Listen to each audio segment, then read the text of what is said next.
धन्यवाद देते हैं कि प्रभु ने हमें फिर से ये मौका दिया कि हम परमेश्वर के कलाम से कुछ सीख सकें। चूंकि हम भारतीय हैं तो हम पहले अपने भारतीय धर्म के बारे में थोड़ा सी जानने की कोशिश करेंगे।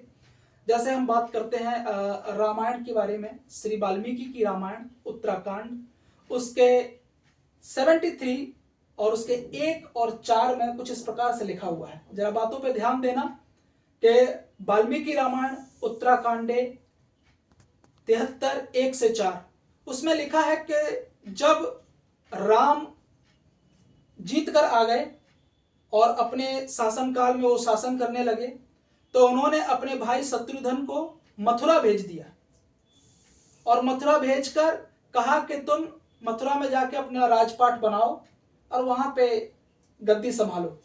तो शत्रुघ्न को उन्होंने मथुरा भेजा।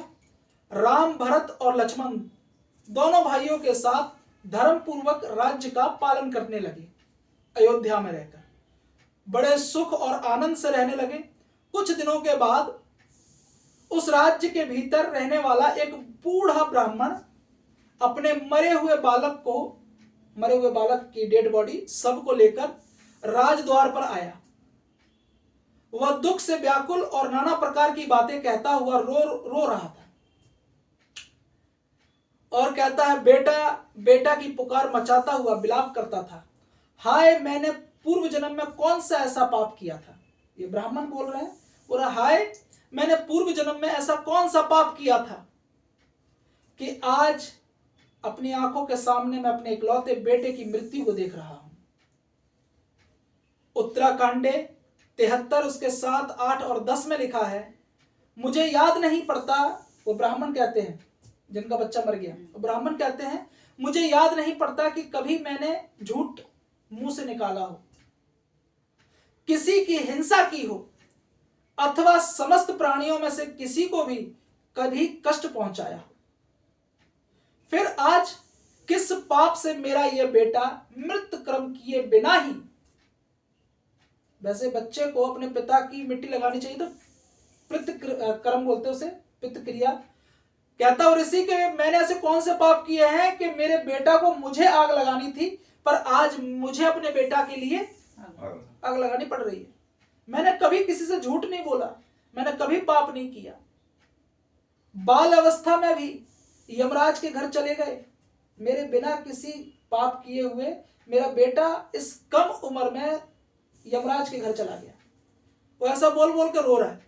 पंडित निस्संदेह, पंडित क्या कहते हैं 10वीं लाइन पे, इस पे जरा ध्यान देना। ये वाल्मीकि की रामायण 73 और उसके 10 खंड में क्या लिखा, श्लोक में क्या लिखा, ध्यान देना।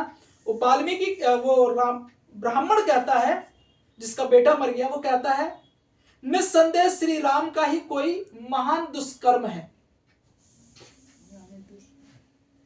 जिससे इनके राज्य में रहने वाले बालकों की मृत्यु होने लगी।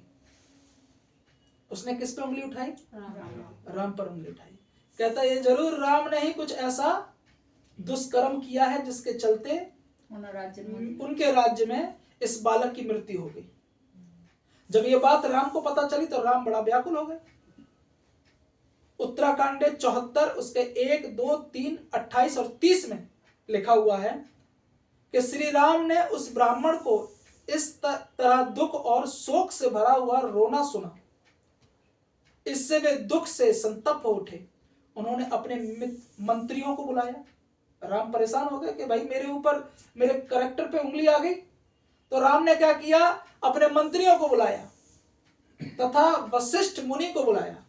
वशिष्ठ जो ऋषि थे उनके, वशिष्ठ ऋषि को बुलाया, वामदेव को बुलाया और अपने और जितने भाई बंधु थे उन सब को बुलाया और उनसे पूछने लगे कि ये सब कैसे और क्यों हुआ। तो वशिष्ठ जी के साथ 8 ब्राह्मण और भी आए थे राज्यसभा में। तो उनमें से एक नारद जी भी थे। तो नारद जी क्या कहते हैं राम से, राजन द्वापर में भी शूद्र का तप में प्रवृत्त होना महान अधर्म माना गया है। ये नारद क्या बोल रहे हैं? नारद बोल रहे हैं कि कोई शूद्र जाति का, शेड्यूल कास्ट का अगर कोई व्यक्ति तप करता है, पूजा पाठ करता है तो वो घोर पाप की बात है, घोर पाप की बात है। आप समझ रहे हो? पाप की कौन सी बात है? कौन कौन करे तपस्या तो घोर पाप की बात है।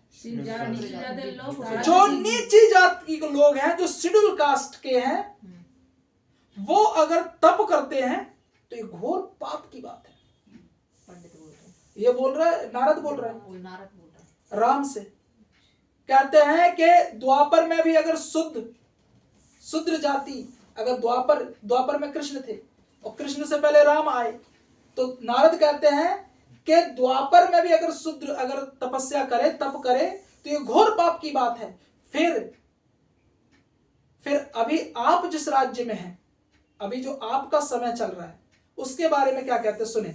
द्वापर में भी शूद्र का तप में प्रवृत्त होना महान अधर्म माना गया है। फिर त्रेता के लिए तो कहना ही क्या है। त्रेता में तो राम थे ना, कहते हैं त्रेता में फिर कहना क्या। जब द्वापर में अगर एक छोटी जाति का व्यक्ति अगर पूजा पाठ करता है, तपस्या करता है, तो वो पाप की बात है, तो आपके समय की फिर बात ही क्या है।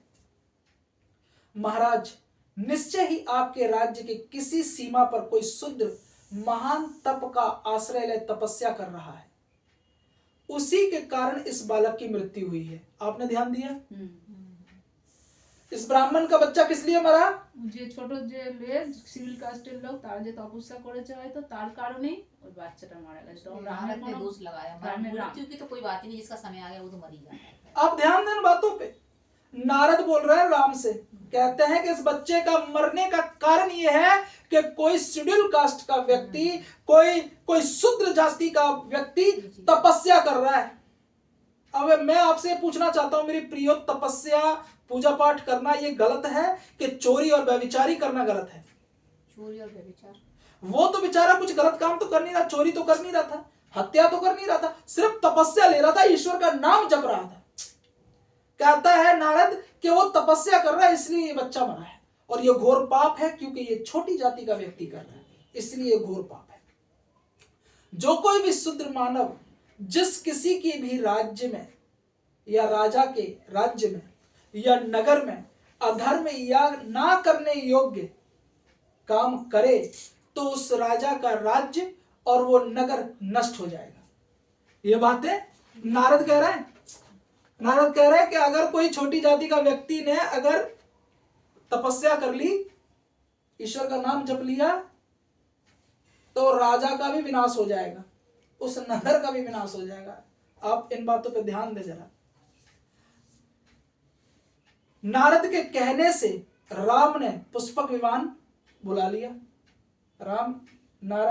जैसे नारद ने कहा कि ये तो घोर पाप है, तो राम ने क्या किया, देरी नहीं करके पुष्पक विमान को मंगा लिया।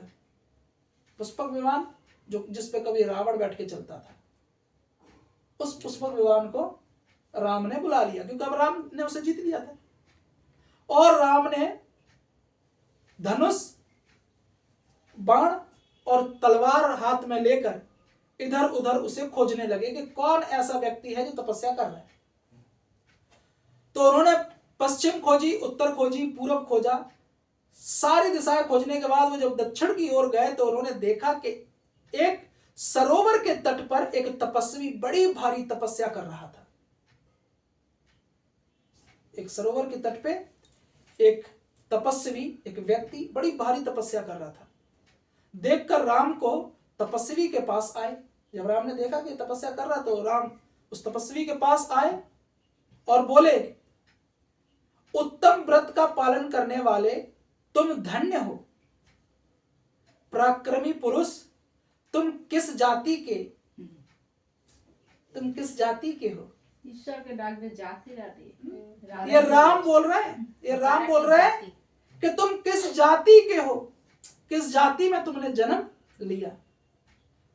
वाल्मीकि उत्तराकांडे 75वां अध्याय उसके 2, 3 और 4 श्लोक में लिखा है, श्री राम ने पूछने पर, जब राम ने पूछा उस तपस्वी से अपनी जाति का परिचय दो, तो श्री राम के पूछने पर अपनी जाति का परिचय दिया, मैं शूद्र योनि में उत्पन्न हुआ हूं और संदेह स्वर्ग लोक में जाकर दैत्यत्व का प्राप्त करना चाहता हूं।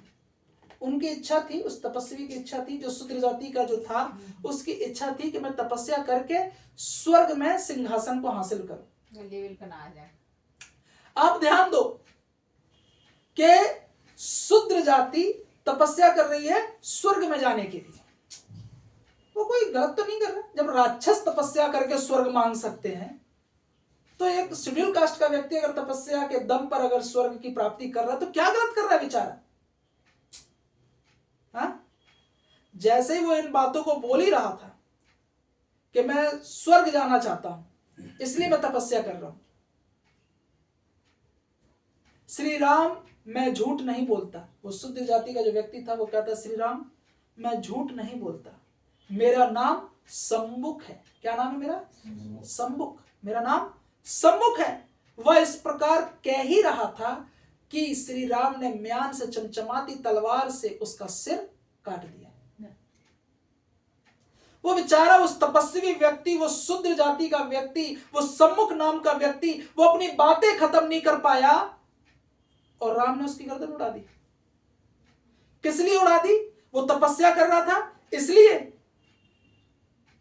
नहीं, इसलिए उड़ा दी कि वो छोटी जाति का था और तपस्या कर रहा था। अगर वो ब्राह्मण होकर तपस्या करता तो कोई बात नहीं था, क्षत्रिय होकर तपस्या करता तो कोई बड़ी बात नहीं थी, वैश्य होकर तपस्या करता तो कोई बात नहीं थी। बस वो शूद्र था, वो तपस्या कर रहा था, इसीलिए उसकी गर्दन काट दी। और शूद्र जाति के लोग हत्यारे राम की जय श्री राम के नारे लगाते हैं। कैसी विडंबना है हमारे देश की। शूद्र जाति के नवयुवक लोग, उन्हें पता ही नहीं है कि जिस राम के वो नारे लगा रहे हैं, उस राम ने ही उनके वंशज के एक तपस्वी सम्मुख नाम के व्यक्ति की गर्दन काट दी, वो भी बिना किसी दोष के। वो बेचारा कोई दोष करता तो राम मारते तो मान भी जाते, बात समझ में भी आती। पर ये बात तो पूरी बाहर है, पूरी बाहर है। ये अंधभक्त है और ऐसे अंधभक्तों की आंखें खोलने के लिए इस जगत में प्रभु यीशु मसीह आए। बाइबल में इस बात को बहुत ही स्पष्ट तरीके से लिखा है। यूहन्ना की पत्री 4 और उसके 5 से अगर 37 तक अगर हम पढ़ते हैं तो वहां पर हम देखते हैं कि यीशु मसीह किसी जगह पे जा रहे थे और वो एक नगर से निकल के गए, तो वहां पर उन्होंने देखा कि एक सामरी स्त्री है जो कुएं पे पानी भर रही थी। अच्छा, सामरी जाति जो होती है ना, सामरी जाति जो होती है वो भी शेड्यूल कास्ट में आती है, ठीक है। सामरी स्त्री भी शेड्यूल कास्ट में आती है। अब वो सामरी स्त्री जो थी वो पानी भर रही थी और यीशु मसीह उसके पास पहुंचे और यीशु मसीह उससे कहते हैं, बाइबल अगर आप पढ़ते हैं बाइबल के यूहन्ना 4 और उसके 7 में, तो कुछ ऐसा लिखा है कि इतने में एक सामरी स्त्री जल भरने आई। यीशु ने उससे कहा, मुझे पानी पिला। यीशु मसीह वो उस छोटी जाति की स्त्री से कहते हैं, मुझे पानी पिला। वो स्त्री यीशु से क्या कहती है 9 में, उस सामरी स्त्री ने उससे कहा, तू यहूदी होकर मुझ सामरी स्त्री से पानी मांगता है। यहूदी ऊंची जात होती है और सामरी नीची जात होती है। वो स्त्री कहती है, वो छोटी जात की स्त्री कहती है, शूद्र जात की स्त्री कहती है, तू यहूदी होकर मुझसे पानी मांग रहा है। क्योंकि यहूदी सामरियों के साथ किसी प्रकार का कोई व्यवहार नहीं रखते थे। क्यों नहीं रखते थे? क्योंकि वो छोटी जात है। हमारे भारत में भी जो जनरल कास्ट के होते हैं, जो हाई कास्ट के होते हैं, वो शूद्र जाति के लोगों के साथ कोई संपर्क नहीं रखते। पर बड़े दुर्भाग्य की बात है, जब उनका काम निकलता है तो वो ठीक उनसे मिलते हैं। जब उनका काम बनता है तो वो ठीक मिलते हैं। अभी भी आंखें खोल लो, यहां पे बहुत अच्छे तरीके से बताता है कि वो सामरी स्त्री से यीशु मसीह पानी मांग रहे हैं। उस छोटी जाति की स्त्री से यीशु मसीह पानी मांग रहे हैं। वो छोटी जाति की स्त्री क्या कहती है? कहती, तू यहूदी होकर मुझसे पानी मांग रहा है। जब ये बात यीशु मसीह ने उसके मुंह से सुना, यीशु मसीह को बड़ा अचंभित लगा। यीशु मसीह को क्यों अचंभित लगा? क्योंकि यीशु मसीह तो खुद परमेश्वर है। उस परमेश्वर ने जब बना के भेजा तो उसने कोई जाति नहीं भेजी थी, उसने इंसान भेजे थे। यीशु मसीह को बड़ा अचंभित हुआ कि भैया ये तो यहां तो ऊंचे नीचे की बातें चल रही हैं। यीशु मसीह उससे कहते हैं, यीशु मसीह कहते हैं, यदि तू परमेश्वर के वरदान को जानती और यह भी जानती कि वह कौन है जो तुझसे कहता है मुझे पानी पिला, तो तू उससे मांगती और वह तुझे जीवन का जल देता। प्रभु यीशु मसीह कहते हैं, अगर तू जानती कि मैं कौन हूं तो तू मुझसे उल्टा जीवन का पानी मांगती। स्त्री ने उससे कहा, हे प्रभु, मुझे लगता है कि तू भविष्यद्वक्ता है।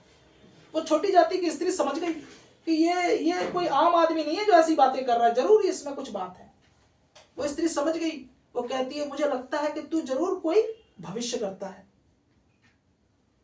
और जब यीशु मसीह को वो पहचान गई, जब वो समझ गई कि यीशु मसीह खुद प्रभु यीशु वही मसीहा है जो इस जगत में आने वाला है सबके पापों को उठाने के लिए, वो कहती है, परंतु वो समय आता है, वरन अब भी है, जिसमें सच्चे भक्त पिता की आराधना आत्मा और सच्चाई से करेंगे, क्योंकि पिता अपने लिए ऐसे ही आराधकों को ढूंढता है। प्रभु यीशु मसीह अपने राज्य के लिए, धर्म के राज्य के लिए,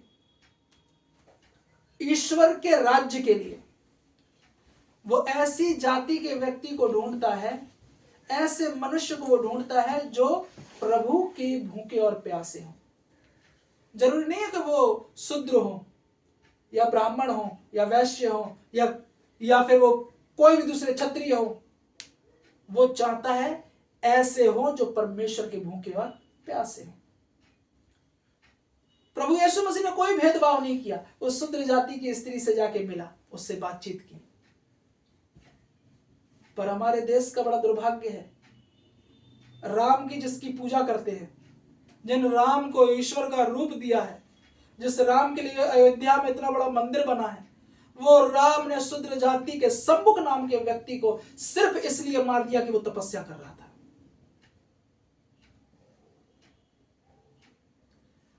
यीशु मसीह ने जब उस सामरी स्त्री को चुना अपने काम के लिए, तो सामरी स्त्री ने क्या किया?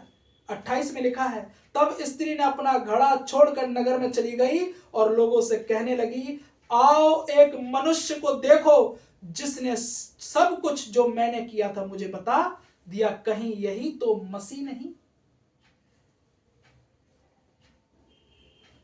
वो सम्मुख क्या कर रहा था? तट पर बैठकर वो शूद्र जाति का सम्मुख नाम का व्यक्ति क्या कर रहा था? तट पर बैठकर वो परमेश्वर के राज्य को खोज रहा था। और जिसे परमेश्वर बोलकर भारतीय पूजते हैं, उसी ने आकर उसे इसीलिए मार दिया कि वो भाई परमेश्वर के राज्य को खोज क्यों रहा है।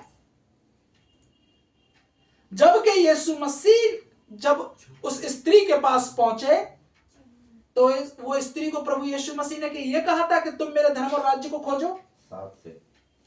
ऐसा कहा कि मेरे धर्म राज्य को खोजो?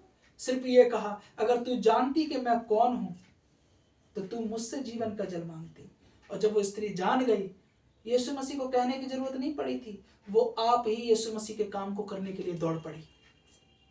पानी भरने आई थी, घड़ा छोड़कर भाग गई। कहती है पानी तो भरते रहेंगे, आप तो जीवन का जल मिल चुका है, लोगों को बताएंगे। मेरे प्रियो,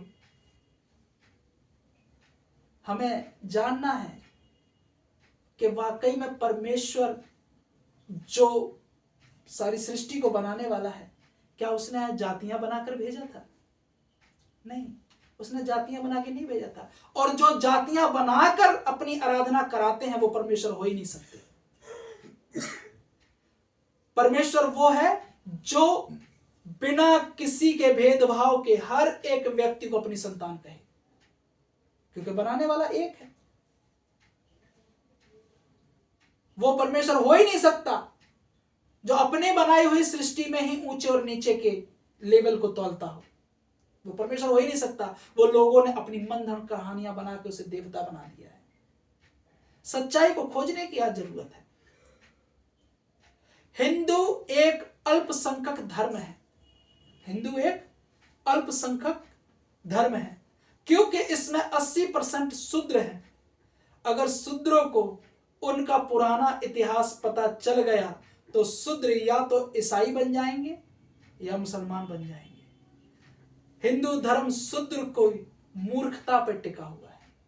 हिंदू धर्म शूद्र की मूर्खता पर टिका हुआ है क्योंकि उन्हें मूर्ख बनाकर उन्हें धर्म के नाम पर आहुति किया जाता है। उन्हें आहुति के रूप में उन्हें डाला जाता है धर्म के नाम पर याद रखो, अभी बीच में एक बात चली थी। एक बाबा है, बागेश्वर बाबा, वो क्या कहते हैं?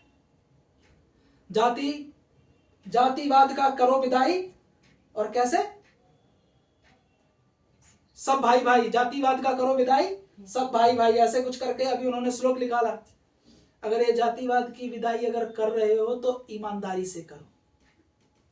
ऐसा नहीं कि वोट के समय आप शूद्र के घर पे जाके रोटियां तोड़ो, पानी पियो और वोट लेने के बाद उस शूद्र को फिर से वही काम पकड़ा दो कि जा तू नालियां सूत। इससे ज्यादा तू और कोई काम नहीं कर सकेगा। मेरे प्रियो, हम दूसरों को तो नहीं कह सकते पर हम उनसे जरूर कहना चाहते हैं जो अब भी अपने सच्चे ईश्वर को नहीं पहचान पा रहे। अगर आप अभी भी SC/ST में हैं और उसके बाद भी अगर आप अपने हत्यारों को पूज रहे हैं तो यह आपकी मूर्खता है और इससे ज्यादा कुछ नहीं। अज्ञानता को हटाओ, ज्ञान की ओर बढ़ो, अपने धर्म की पुस्तकों को पढ़ो, खोजो, सच्चे ईश्वर की खोज करो। प्रभु कहते हैं ढूंढोगे तो पाओगे। यीशु मसीह ने कहा ढूंढोगे तो पाओगे। तुम ढूंढते नहीं हो इसीलिए तो पाते नहीं हो। ढूंढोगे तो जरूर तुम्हें मिलेगा क्योंकि सत्य, मार्ग और जीवन केवल प्रभु यीशु मसीह है और कोई नहीं। परमेश्वर आप सबको आशीष करे। आमीन।